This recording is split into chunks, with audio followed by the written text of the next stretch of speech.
If you guys remember from a Tetrad video, I've been saying, Hasbro, please make more Wild Edition blasters. I would have loved to see a Tetrad in Wild Edition, but ladies and gentlemen, we got something even better, the Stormcharge.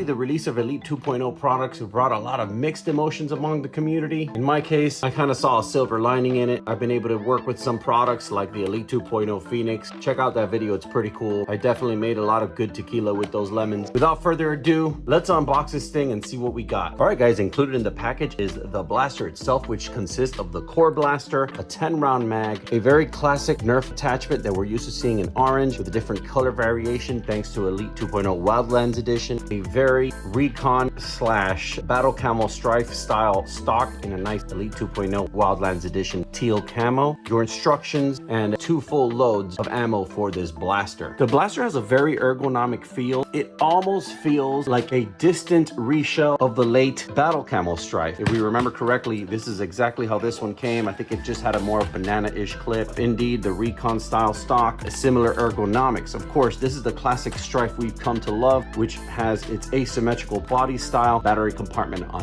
the right side of the blaster. The Stormcharge is pretty symmetrical for the most part. It just has a protruding flywheel motor recess on this side of the blaster, along with the battery cage now on this part of the blaster. Jam door axis is now located laterally to the left side of the blaster. Not much you could really do with there with the mag in, but with the mag out, you could probably clear up a pretty good amount of jams. This blaster seems to incorporate a very dark orange, light reddish kind of color. I kind of dig it. We got a taste of this first with the Trailblazer and the Prospect. I continue to say that this is one of my favorite color combinations that Nerf has put out in recent years. If you look really closely, you could actually see a tiger stripe design within the royal blue portion of the blaster and the teal portions as well. Guys, if you haven't heard it in other reviews, it is very apparent that Hasbro has been listening to their enthusiast community in a lot of areas. One of the more apparent areas is definitely the mag release. Of course, there's nothing wrong with our classic mag release, which we got used to just pushing slightly with our middle finger. But with this blaster, instead of a button, it's an actual lever that protrudes a little bit further. It is a little bit more full range of hand size friendly. And in my opinion, it's one of the best, if not the best mag releases I've seen from Hasbro in a long time. The effort needed to depress this button is just as much, if not maybe just a little bit less than the original classic Stryfe. Almost an involuntary motion. I'm really happy with this new style. No problems there. I'm not going to really review these attachments because these attachments are classic pieces that have been around the Nerf product line for almost a decade, and I'm pretty sure it is a subjective topic when it comes to how this fits with different kind of people, different kind of frames, etc. I have about a 5-inch section of Picatinny rail here. The cool part is that there's an actual sight built into this carrying handle slash sight rail, and right here there is a small reticle that you can see here. I really like that. That's actually cool. End strike lug, just like you would expect from any other Nerf blaster. Very cool ergonomic area here where you can actually put your hand to hold the front of the blaster while you're engaging targets. I really like that. The old design left this area open to put different kinds of attachments. This blaster doesn't have that. Instead, it fills this area in here with just additional body area for the blaster. And then it has this foregrip area here built into the aesthetic of the blaster, which allows for you to grip the blaster while you're firing. Gives it a little bit more of a unibody style feel, enhancing the compact feel of the blaster. Even though it's the exact same length as a Stryfe, it still gives you that compact feel, and I really appreciate that. Battery installation is quite simple. You're just going to put a screwdriver to this battery door here, pop the battery door open, insert your batteries in the directions indicated in the blaster.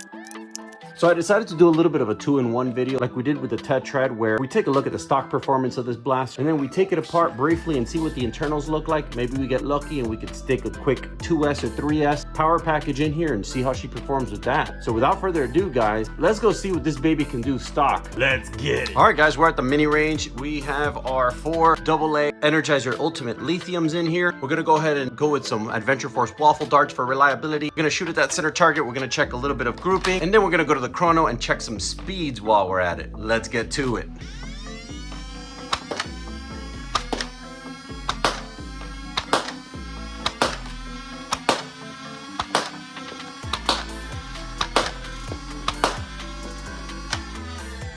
All right, took a couple shots to get us in tune with the target, and we are nailing each one with precision accuracy. These Energizer Lithiums do not disappoint. If you guys haven't tried them, check them out. They will provide a whole new lease on life to your blaster. Let's check out some chrono speeds.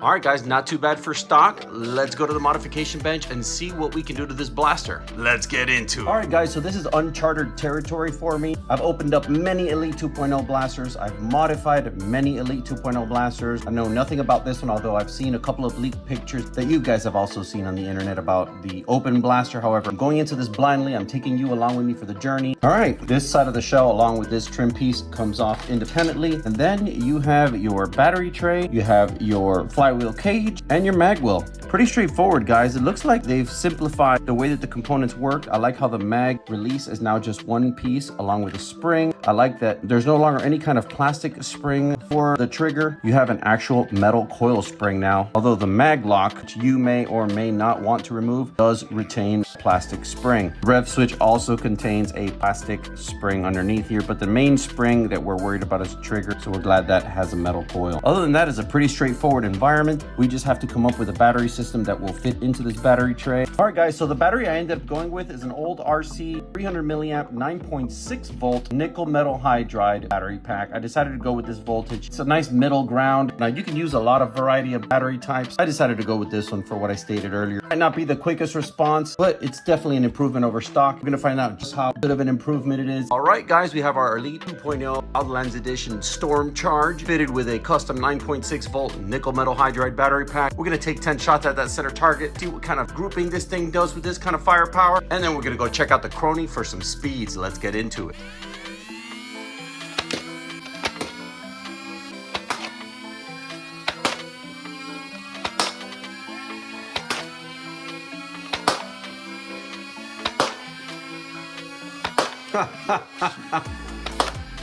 Damn, she slaps.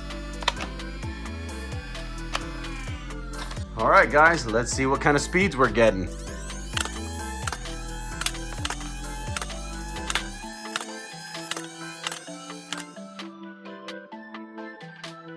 I have to say, guys, I'm really impressed. This blaster performs so well, even with alkaline batteries. In this test, we did use some Energizer Ultimate Lithium, which uses a completely different chemical substrate to produce its power. Ever since I discovered how great these batteries are on these blasters, at 6 volts, this thing is bringing the heat with a good 80 FPS. I'm completely in love with this blaster. This is my official new favorite Elite 2.0 blaster. You guys know I stand a little bit apart from the crowd when it comes to my feelings about Elite 2.0. I've managed to mod a lot of those blasters. I put tutorials out there about it, but this, guys, is a step in the right direction from Hasbro. This is a great form factor. It improves on everything the original Stryfe had. Instead of giving us a new product that we really didn't ask for, Phoenix, but at the same time delivers on many improvements. I'm really happy with this, guys. I definitely recommend you check it out. In the meantime, I'm dying to go play with this Stormcharger some more, so I'll have to catch you guys in the next time. Stay blasting, foam fam.